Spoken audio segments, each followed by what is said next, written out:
They say some moments don't just pass, they stay. They settle somewhere deep inside you, replaying in quiet hours, echoing louder when everything else goes still.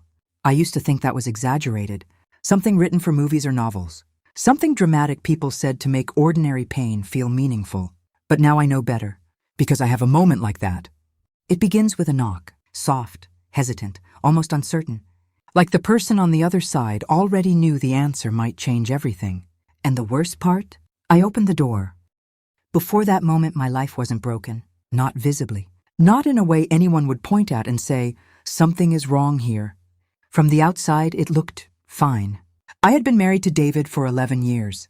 11 years of shared routines, quiet dinners, and the kind of partnership that doesn't burn brightly but instead settles into something steady. At least that's what I used to believe. In the beginning, there had been warmth, real warmth. We laughed easily back then, teased each other over small things, stayed up late talking about nothing and everything at once. There were moments in the kitchen where his fingers would brush against mine, and it felt intentional, like even the smallest touch meant something. But somewhere along the way, life got louder than we did. Responsibilities crept in quietly, bills, deadlines, obligations, and slowly, almost without noticing, we stopped choosing each other. Conversations became shorter, then fewer, then almost non-existent. It wasn't a sudden collapse. It was erosion. David started working later. He came home exhausted, already halfway checked out. Dinner became something functional, not shared. Sometimes we ate together in silence. Other times, not at all. And touch. Touch became rare, mechanical when it happened. Something done out of habit rather than desire. It wasn't that he stopped loving me. He just stopped seeing me. And there's a difference. A painful, invisible difference. Have you ever felt invisible in your own life? Like you're standing right there, speaking, existing, breathing, but somehow you don't quite register? That was my everyday. I became part of the background, predictable, expected, unnoticed, like wallpaper. And then Liam moved in, David's son from his first marriage. 17, quiet, observant. He had always visited on weekends and holidays, but last summer everything changed. His mother got a job overseas, and suddenly he wasn't just visiting anymore. He was part of our daily life. David thought it would bring us closer, said it like it was a solution to something we hadn't even admitted was broken. Family under one roof, he said. Funny how things work out. Liam arrived with boxes, headphones, and a kind of quiet caution. He wasn't difficult. He wasn't rebellious. If anything, he tried too hard not to be a burden. At first, we barely interacted. A good morning here, a good night there, passing each other in hallways like polite strangers. But slowly, something shifted. It started small. He offered to carry groceries without being asked, stayed behind after dinner to help with dishes. Once, when David fell asleep on the couch halfway through a movie, Liam stayed. We watched the rest of it together, just the two of us. There was nothing inappropriate about it, nothing obvious, but there was something in the way he listened. Really listened, not distracted, not half-present, not waiting for his turn to speak. When I talked, he paid attention, and that alone, it did something to me. One evening, David was working late again. The house felt unusually quiet, the kind of silence that presses against your ears. I was in the kitchen, cooking without much thought, just going through the motions. Liam walked in, rolled up his sleeves, and started helping without asking. Like it was natural, like he belonged there. We cooked together, talked about random things, laughed at something ridiculous on TV. And then, at one point, he looked at me and said very simply, "You should laugh more. It suits you." It wasn't flirtatious. It wasn't suggestive. But it landed heavier than it should have, because I couldn't remember the last time anyone had noticed something like that about me. Not just how I looked, but how I felt. That was the first shift. Not with him, with me. I tried to ignore it, told myself it was nothing, just kindness, just a boy being thoughtful. But attention, real attention, doesn't feel small. When you've been starved of it, it feels like oxygen. A few days later, it happened again. I dropped a plate in the kitchen. It shattered across the floor, the sharp sound cutting through the quiet. I knelt down to clean it, already irritated with myself. Liam crouched beside me, helping gather the pieces. And then he asked, "Are you okay?" 3 simple words, but they stopped me completely. Because they weren't automatic. They weren't polite. They were real. I opened my mouth to give the usual answer. "I'm fine." but something caught in my throat. For a second, I think he saw it. Everything I had been holding in, the exhaustion, the loneliness, the quiet ache of not being noticed. I laughed it off eventually, made some excuse, but after that, nothing felt quite the same. He started staying longer in the kitchen after dinner, standing closer than necessary, watching, not in a way that felt wrong, but in a way that felt aware. And I didn't stop him. That's the part that matters.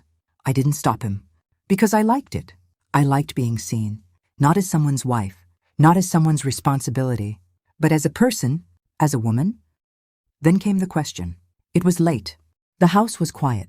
David had already gone to bed. I was cleaning up when Liam walked back into the kitchen. He looked different, nervous, like he had something to say but wasn't sure if he should. "Can I ask you something?" he said. I turned to face him. "Of course." There was a pause. And then, "Do you think I'm attractive?" The world didn't stop, but it felt like it did.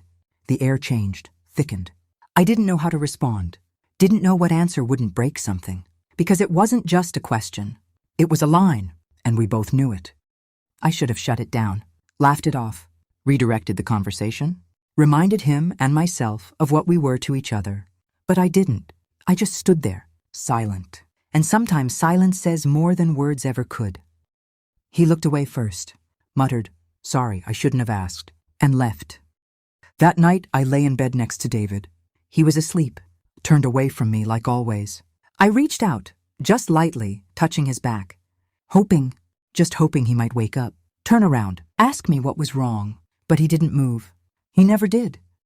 And in that silence, my mind drifted, back to Liam, to his voice, to the way he asked that question, not confidently, not arrogantly, but vulnerably, like it mattered, like my answer mattered. I told myself it was nothing, that I was overthinking, that I was just lonely. But loneliness doesn't excuse everything. And deep down, I knew something had changed. The next morning, he avoided me, didn't meet my eyes, didn't linger. And instead of relief, I felt something else, something I didn't want to name. Because it wasn't guilt, not yet. It was absence. And that's when I realized something dangerous. It wasn't about him, not really. It was about how he made me feel, seen, heard, alive. And once you feel that after a long time, it's very hard to go back to being invisible. That was the beginning, not of something physical, not yet, but of something far more complicated, something quieter, something that grows in the spaces where silence lives. And I should have stopped it there. I should have closed that door before it ever had the chance to open wider. But I didn't, because a part of me didn't want to. It didn't happen all at once. There was no loud breaking point, no single moment where everything shattered beyond repair. If anything, it was quieter than that. Slower, like something unraveling thread by thread, right in front of me, and still I didn't stop it.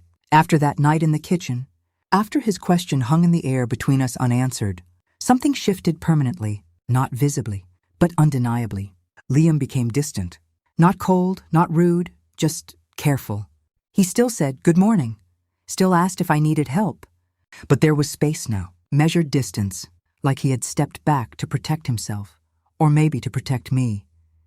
And I should have been relieved. That was the right outcome, wasn't it? A line drawn. A moment passed. A mistake avoided. But instead I felt the absence. Felt it in the kitchen when he no longer lingered beside me. Felt it in the quiet evenings when he stayed in his room. Felt it in the way the house seemed even more silent than before. Because now I knew what it felt like to be seen, and I missed it. Days passed like that, careful, controlled. But underneath it, something kept building, unspoken, unresolved.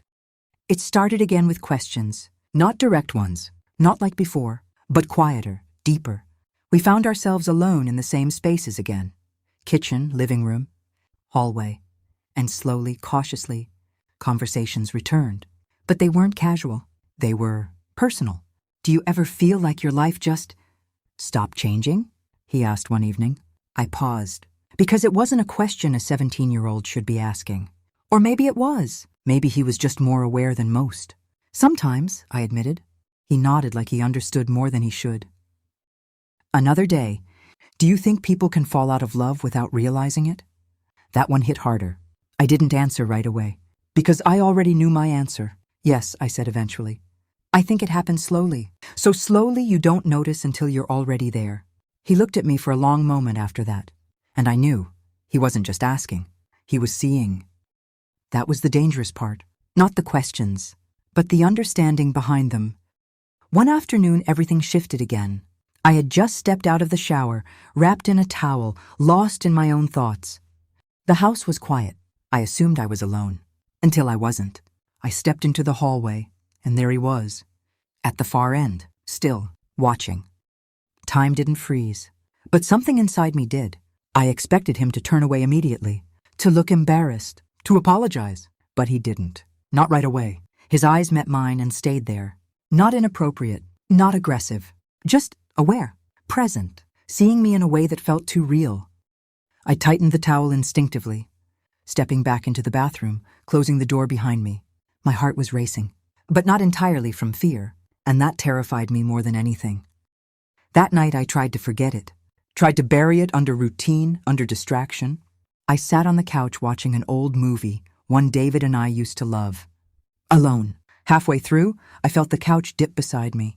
Liam. He didn't say anything. Just sat there, closer than usual. Minutes passed. Then slowly, carefully, he leaned his head against my shoulder. Just rested it there, like it belonged there.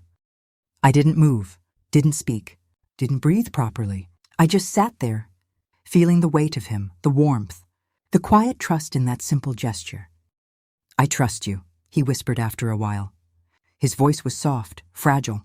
I can't talk to Dad the way I talk to you. He doesn't listen. Something inside me broke, because I understood that feeling too well. I should have set a boundary, should have gently moved away, changed the moment, protected both of us. But I didn't, because in that moment it didn't feel wrong. It felt needed. And that's how it happens, not with intention, but with justification. A few nights later, it rained. Hard. The kind of rain that fills the silence, that makes everything feel smaller, more enclosed. David had left that morning for a 3-day work trip. Of course he had. The house felt empty in a way that was almost loud.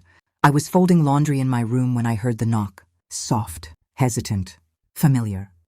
For a second I didn't move, because somewhere deep inside me, I already knew.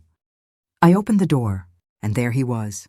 Standing there, slightly wet from the rain, hoodie damp, hair clinging to his forehead.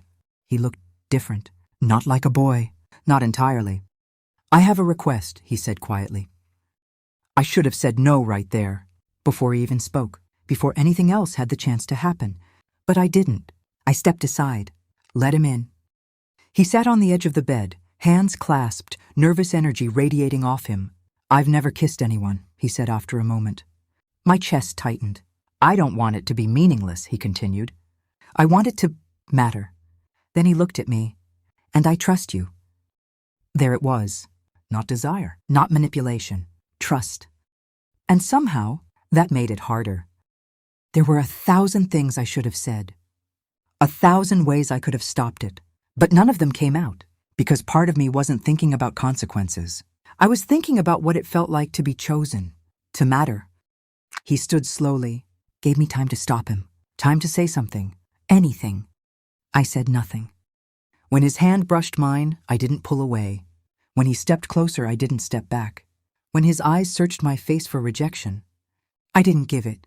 And when he kissed me, soft, unsure, trembling, I let it happen. It wasn't what people imagine, not passionate, not intense. It was quiet, fragile, confused. And for a moment, I forgot everything else. When it ended, he didn't say anything, just looked at me wide-eyed like he didn't fully understand what had just happened.